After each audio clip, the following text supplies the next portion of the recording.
Episode 4 के start में वहीं से दिखाया जाता है टाउली झूठ बोल के अपनी क्लास से बाहर निकलती है और चुपके से ऊपर जाने लगती है और कहती है कि मुझे क्लास ए में जाके देखना पड़ेगा कि लीजिंग को कोई प्रॉब्लम तो नहीं है। फिर वो क्लास ए के पास पहुंचती है तो देखती है कि लीजिंग टीचर को कह रहा है कि आपने जो क्वेश्चन सॉल्व किया है उसका आंसर गलत आया है। ये देखकर वो एकदम हैरान हो जाती है। वो कहती है कि इसने तो टीचर से ही पंगा ले लिया। ये सुनते ही टीचर कहते हैं कि अगर तुम्हें सॉल्व करना आता है तो फिर तुम यहाँ पर आके सॉल्व करो। लीजिंग उठ के जाने लग जाता है और टाउली बहुत परेशान हो रही होती है। वो कहती है कि आखिर क्या जरूरत है इतने ब्रिलियंट टीचर के आगे अपनी बड़ाइयाँ मारने की। लीजिंग जब क्वेश्चन सॉल्व कर लेता है तो टीचर क्वेश्चन देख के कहते हैं कि तुमने तो काफी अच्छा सॉल्व किया है। फिर वो लीजिंग का नाम पूछते हैं और बाकी सब बच्चों को कहते हैं कि क्लास के बाद आज से यही आप लोग का ट्यूटर रहेगा। आप लोग को जो भी कुछ पूछना हो तो आप लोग सब इसे पूछ सकते हैं। ये बात सुन के शाउसी भी बहुत ज्यादा खुश हो जाती है। दिन इसी तरह से गुजरते रहते हैं। शाउसी का अपनी क्लास के अंदर बिल्कुल भी दिल नहीं लग रहा होता।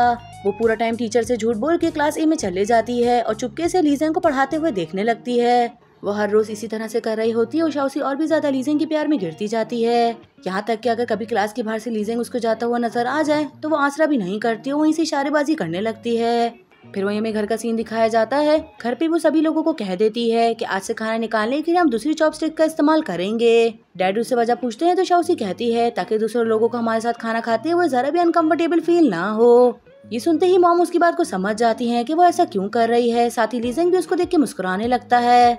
खाना खाने के बाद ये लोग सब अपने रूम में जाने लग जाते हैं तो लीजिंग शाउसी को आवाज देता है और उससे कहता है कि हफ्ते में 3 दिन खाना खाने के बाद मैं तुम्हें ट्यूशन दूंगा। शाउसी कहती है लेकिन मुझे कोई ट्यूशन की जरूरत नहीं है। लीजिंग कहता है कि मैं नहीं चाहता कि मेरा कोई ऐसा दोस्त हो जिसके सारे सब्जेक्ट को मिला के 100 नंबर मिलते हो, तो इसलिए बस अब तुम याद रखना। ये कहते हुए अंदर चले जाता है और शाउसी भी काफी खुश हो जाती है। फिर वहीं हमें शाउसी का दिखाया जाता है। हर रोज की तरह स्कूल जाते हुए शाउसी का पूरा कंसंट्रेट रोड की बजाय लीजिंग के ऊपर होता है। वो लीजिंग को देखते हुए जा रही होती है और वो ये भी ध्यान नहीं देती कि वो एक गाड़ी के सामने आने वाली है। लीजिंग जब ये देखता है तो जाते ही फौरन उसको रोक लेता है और उसको कहता है कि तुम पागल हो, तुम्हारा ध्यान कहाँ है, तुम रोड को देख के क्यों नहीं चल रही। शाउसी कहती है कि मैं रोड को देखकर ही तो चल रही हूँ। लीजिंग कहता है कि ठीक है, आज से तुम्हारी सेफ्टी के लिए मैं आगे चलूंगा और तुम मुझे फॉलो करोगी। ये बात सुनते ही शाउसी फौरन मान जाती है और उसके पीछे चलने लगती है। फिर ये दोनों जाने लग जाते हैं। शाउसी उसके पीछे चलते हुए भी बहुत ज्यादा खुश होती है। लीजिंग जैसे जैसे अपना कदम उठा रहा होता है शाउसी भी उसको फॉलो करती रहती है। फिर वहीं हमें स्कूल का सीन दिखाया जाता है।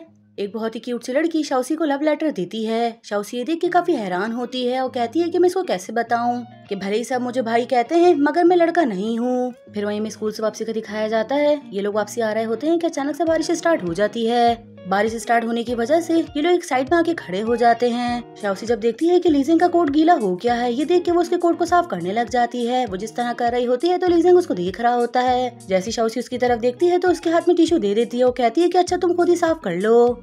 लीजिंग उससे टिश्यू लेकर खुद को साफ करने लग जाता है कि इतने में शाउसी कहती है कि पता नहीं अचानक से इतनी तेज बारिश क्यों हो गई। जब तक बारिश नहीं रुक जाती हम दोनों यही खड़े रहते हैं, उसके बाद घर चले जाएंगे। फिर ये दोनों इधर उधर की बातें करने लग जाते हैं और दोनों बातें करते हुए काफी ज्यादा खुश नजर आ रहे होते हैं। देखने में तो ऐसा लग रहा होता है कि दोनों की काफी अच्छी बॉन्डिंग हो गई है।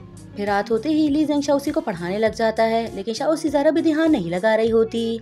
लीजिंग उसके मारता है और कहता है कि तुम ध्यान लगा के पढ़ो। ध्यान लगा के ना पढ़ने की वजह से तभी तुम 325 प्लेस पर आती हो। एटलीस्ट इतनी मेहनत तो कर लो कि तुम टॉप 100 में आ जाओ। शाउसी बात सुन के कहती है कि अगर डैड को पता चल गया कि मेरी प्लेस क्या है तो फिर मेरे लिए बिल्कुल भी अच्छा नहीं होगा। मेरा जब भी रिजल्ट आता है तो मैं मुँह से ही बता देती हूँ, कभी भी मैंने उनको अपना रिजल्ट नहीं दिखाया। बातें करते हुए अचानक से रुक जाती है। वो कहती है कि 1 मिनट रुको, पहली बात बताओ कि तुम्हें कैसे पता चला कि मेरा प्लेस कौन सा है। लीजिंग ये सुन के सोच में पड़ जाता है और कहता है कि मुझे तो पता ही होगा ना क्योंकि मैं तुम्हारा ट्यूटर हूँ। शाउसी इस बात को फौरन मान लेती है और जरा भी उससे बहस नहीं करती, जबकि लीजिंग ने शाउसी के बारे में रिसर्च की होती है। फिर थोड़ी देर के बाद लीजिंग उसको कहता है कि चलो मैं तुमसे शर्त लगाता हूँ, अगर तुम टॉप 100 में आ जाती हो तो फिर मैं तुम्हें मूवी दिखाने के लिए लेके चलूंगा। शाउसी ये सुनते ही मना कर देती है। वो कहती है कि टॉप 100 में और वो भी मैं नहीं आ सकती।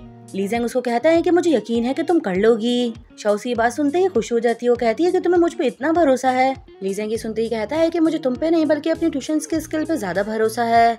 ये सुनते ही शाउसी की जो खुशफहमी होती है वो टूट जाती है। वो कहती है कि चलो ठीक है, फिर मैं तुम्हें टॉप 100 में आके दिखाऊंगी और तुम्हें मुझे थिएटर की सबसे एक्सपेंसिव मूवी दिखानी होगी और साथ ही पॉपकॉर्न और कोल्ड ड्रिंक भी। ये कह के शाउसी पढ़ाई करना शुरू कर देती है। फिर वहीं हमें कल सुबह स्कूल का सीन दिखाया जाता है। ब्रेक होते ही शाउसी लीजिंग को देखने के लिए उसकी क्लास में आती है मगर लीजिंग कहीं नजर नहीं आता तो वो देखती है कि लीजिंग बाहर जा रहा है। ये देखकर वो उसके पीछे जाने लग जाती है कि वो कुछ लोगों को बात करते हुए सुनती है। वो दोनों लड़के लीजेंग से पूछ रहे होते हैं कि तुम शाओसी के कुछ ज्यादा ही करीब हो, तो हमें बताओ क्या तुम उसको पसंद करते हो। ये बात सुनते ही शाओसी भी वहीं खड़ी रह जाती है। लीजेंग कोई रिप्लाई नहीं कर रहा होता तो वो उसको कहते हैं कि अब ये मत कहना कि तुम उसको छोटी बहन की तरह देखते हो। जिस पे लीजेंग उन लोगों को जवाब देता है, वो कहता है कि मैंने शाओसी को कभी भी अपनी छोटी बहन की नजर से नहीं देखा। ये बात सुनते ही शाओसी के फेस पे स्माइल आ जाती है। लीजेंग आगे कहता है कि बल्कि मेरे ओपिनियन में तो मेरे छोटे भाई की तरह है। ये बात सुनते ही शाओसी का दिल टूट जाता है, वो फौरन वहाँ से जाने लग जाती है। वहीं लीजेंग उन सब लोगों को धमकी दे रहा होता है। वो कहता है कि अगर किसी ने भी उसको परेशान करने की कोशिश की या कोई उसके ऊपर हंसा तो मुझसे बुरा कोई नहीं होगा। फिर शाओसी अपने टूटे हुए दिल के साथ अपनी क्लास में आती है तो देखती है उसकी क्लास के बैड बॉय उसकी डायरी पढ़ के सबको सुना रहा है और उसका मजाक बना रहा है और साथ ही की उसको पढ़ने से रोक रही है। शाओसी जब आगे आती है तो वो उसको पढ़ के सुनाने लगता है। वो कहता है कि एक बात बताओ, ये सारी लाइनें तुमने किसके लिए लिखी हैं? शाओसी जो भी लीजेंग के लिए फील करती है उसने वो सब कुछ अपनी पर्सनल डायरी में लिखा होता है। वैसे ही उसका दिल टूटा होता है, ऊपर से वो अपनी फीलिंग सुन रही होती है। वो फीलिंग सुनने के बाद उसको लीजेंग की बात भी याद आने लगती है। ये सब कुछ सोचते हुए उसको बहुत ज्यादा शर्मिंदगी फील हो रही होती है, साथ ही वो रो भी रही होती है। वहीं सारी बात लीजेंग को पता चलती है तो वो भी भागता हुआ उसके पास आने लगता है। लेकिन वहीं शाओसी इतने में खुद ही उसका कॉलर पकड़ लेती है और उसको कहती है कि तुम्हारी हिम्मत कैसे हुई मेरी पर्सनल डायरी पढ़ने की। वहीं इतने में लीजेंग आ जाता है और उसका हाथ पकड़ता है। वो कहता है कि तुम इसको छोड़ दो, मैं इसको देख लूंगा। शाओसी उसको देखते ही फौरन काउंट डाउन हो जाती है और उसको छोड़ देती है। वो रो रही होती है और फौरन लीजेंग के गले लग जाती है और रोने लगती है। लीजेंग उसको चुप करवा रहा होता है। थोड़ी देर के बाद जैसे ही शाओसी को ख्याल आता है तो फौरन उसको धक्का देती है और अपनी डायरी उठा के वहाँ से भागने लग जाती है। लीजेंग जब ये देखता है तो वो भी भागता हुआ उसके पीछे जाने लगता है। लेकिन शाओसी काफी ज्यादा तेज भाग रही होती है। वो भागती हुई पूल साइड आ जाती है। आने के बाद वो अपनी डायरी खोलती है और जो भी उसने अपनी फीलिंग्स लिखी होती हैं वो उसके पर्चे फाड़ के पानी में फेंकने लगती है। इतने में बारिश भी स्टार्ट हो जाती है। लीजिंग उसके पास आए इससे पहले कीकी उसके पास आ जाती है। कीकी को देख के वो रुक जाता है। शाओसी कीकी के गले लग जाती है और गले लग के वो बहुत ज्यादा रो रही होती है। लीजिंग जब उसको रोता हुआ देख रहा होता है तो उसको भी काफी तकलीफ होती है, यहाँ तक कि बहुत ज्यादा गुस्सा भी आ रहा होता है। फिर वहीं में छुट्टी का सीन दिखाया जाता है। ये दोनों घर जा रही होती है लेकिन अभी भी काफी तेज बारिश होती है। कीकी कहती है कि तुम्हारे पास तो अम्ब्रेला नहीं है, पहले तो मैं घर छोड़ देती हूँ फिर मैं घर चले जाऊंगी। लेकिन शाओसी उसको साफ मना कर देती है। कहती है कि तुम्हें फिक्र करने की जरूरत नहीं है। वो अपने बैग को सर पर रखती है और फौरन भागती हुई वहाँ से चली जाती है। शाओसी भागते हुए काफी दूर आ जाती है। लीजिंग वहीं खड़ा होता है। वो लीजिंग को देखती है और फिर वहाँ से जाने लग जाती है। लेकिन लीजिंग उसका हाथ पकड़ के उसको रोकता है। वो कहता है कि बहुत तेज बारिश है, हम दोनों एक साथ घर चलते हैं। उसकी बात सुन के 1 मिनट के लिए तो मान जाती है, लेकिन जब उसको फौरन वो बात याद आती है तो वो अपना हाथ छुड़वा के वहाँ से भागती हुई जाने लगती है। लीजिंग उसको जाता हुआ देख रहा होता है और वो काफी परेशान होता है कि ये इस तरह से आखिर क्यों कर रही है। फिर शाओसी अपने रूम में आती है तो लीजिंग फौरन उसके पीछे आ जाता है। उसको देखते हुए एकदम डर जाती है। लीजिंग उससे कहता है कि आखिर तुम्हें हो क्या गया है, तुम ही सब कुछ इसलिए कर रही हो क्योंकि तुम मुझे पसंद करती हो। ये बात सुन के शाओसी को और बुरा लगता है और वो कहती है कि आखिर तुम ये क्या बकवास कर रहे हो, कौन तुम्हें यहाँ पर पसंद करता है। अच्छा होगा कि तुम मेरी बात कान खोल कर सुनो, जिस इंसान को मैं पसंद करती हूँ वो तुम नहीं हो। ये कहते हुए बहुत दुख भरी निगाहों से उसको देखती है और उसके बाद भागते हुए वहाँ से जाने लगती है। वो बाहर आ जाती है और आने के बाद बहुत ज्यादा गुस्सा कर रही होती है। कहती है कि सब कुछ मेरे साथ ही क्यों होता है और ऊपर से ये बारिश जब देखो तब शुरू हो जाती है। इतने में लीजिंग आता है। लीजिंग को देखती है वो उसको रोक देती है। वो कहती है कि वहीं रुक जाओ। लीजिंग फिर से आगे बढ़ रहा होता है। वो कहती है कि मुझे पता है कि तुम मुझसे आखिर कहना क्या चाहते हो। साथ ही वो लीजिंग को कहती है कि मुझे पता है कि तुम मुझसे कहना क्या चाहते हो। ये कहते हुए जैसी भागने लगती है तो बोतल पाँव में आने की वजह से वो जमीन पे गिर जाती है।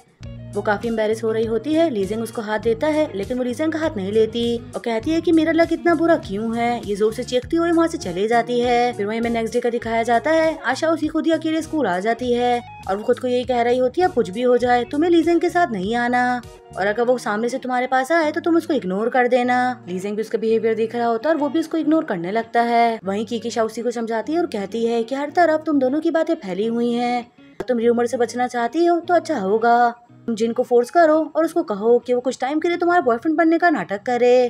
पहले तो मना करती है लेकिन फिर वो उसकी बात को मान जाती है। ब्रेक टाइम होती है वो क्लास में आती है और सबको अनाउंस कर देती है कि मेरा बॉयफ्रेंड जो है वो जिन की बात सुनता है। तो सुन के वो काफी शॉक्ड हो जाता है। वो कहता है कि मैं तुम्हारा बॉयफ्रेंड। जिन मना करने के लिए जा रहा होता है वो जिनके करीब बनने लगती है। वो कहती है कि अब टाइम आ गया है कि हमें सबको बता देना चाहिए कि हम दोनों एक दूसरे को पसंद करते हैं। लेकिन जिन अभी भी मना कर रहा होता है तो उसके पाँव पे जोर से पाँव मारती है। वो कहती है कि नाटक करो। जिन मना नहीं करता और हाँ कर देता है। वहीं पूरी क्लास ही सुन के काफी खुश हो जाती है और ये बात लीजिंग तक भी पहुंच जाती है कि शाओसी ने फाइनली अपने प्यार को कन्फेस कर दिया है। लीजेंग को ये बात थोड़ी अजीब तो लगती है, लेकिन वो उसको इग्नोर करता है। जैसे ही बाहर आके देखता है तो देख के हैरान होता है। शाओसी जिन के साथ जा रही होती है और उसका हाथ पकड़ी होती है। जिन भी बहुत इरिटेट हो रहा होता है और उसको मना कर रहा होता है। शाओसी कहती है कि मुझे कोई शौक नहीं है, वैसे भी मैं तुम्हें पसंद नहीं करती। जिन कहता है कि अगर पसंद नहीं करती तो फिर ये सब कुछ क्यों कर रही हो। शाओसी कहती है कि तुम तो जानते हो कि जब से लीजेंग आया है मेरे लिए कुछ ज्यादा ही प्रॉब्लम खड़ी हो गई है। मैं चाहती हूँ कि सब लोगों का ध्यान इस तरफ से हट जाए। वहीं किकी लीजेंग के पास आती है और उसको बता देती है कि तुम उसको गलत मत समझना, वो सिर्फ र्यूमर से बचने के लिए नाटक कर रही है। लीजेंग की बात सुन के थोड़ा खुश हो जाता है। वो कहता है कि ठीक है। फिर वहीं में घर का सीन दिखाया जाता है। लीजेंग को आता देख के शाओसी फौरन छुप जाती है। लीजिंग उसको देख लेता है और उसके पीछे आता है और कहता है कि कल की क्लास तुमने स्किप कर दी थी, तो अब जल्दी से रेडी हो जाओ। ये कह के वो जाने लग जाता है तो शाओसी उसको कहती है कि आज के बाद से मेरी क्लास लेने की जरूरत नहीं है। तुम तो जानते हो कि अब मैं जिनको डेट कर रही हूँ, तो ये चीज तुम्हारे लिए थोड़ा मुश्किल होगी। अगर मुझे कुछ समझ में नहीं आएगा तो मैं आके तुमसे पूछ लूंगी। उसको कहता है कि तुम वाकई उसको पसंद करती हो। शाओसी सुनते ही फौरन हाँ कर देती है। लीजेंग कहता है कि तुम फिक्र मत करो, मैं समझ गया हूँ। शाओसी वहाँ से चली जाती है और लीजेंग भी अपने रूम में आ जाता है और एक पर्चा निकाल के उसको पढ़ने लगता है। और ये पर्चा शाओसी की डायरी का ही होता है। उन दोनों के वहाँ से जाने के बाद लीजेंग उस पेपर को उठा लेता है। उस पर लिखा होता है कि मुझे समझ में नहीं आ रहा कि मुझे किस बात की आखिर सबसे ज्यादा खुशी है, कि मैं मूवी देखने के लिए जाऊंगी या फिर मैं मूवी लीजेंग के साथ देखने के लिए जाऊंगी। ये बातें पढ़ के लीजेंग को कहीं ना कहीं यही लग रहा होता है कि शाओसी मुझे पसंद करती है। वही शाओसी इतनी ज्यादा सैड होती है कि वो हैंड फ्री लगा के रो रही होती है। यहीं पर हमारा ये एपिसोड खत्म होता है। आई होप सो कि गाइस आप लोग को ये एपिसोड पसंद आया होगा।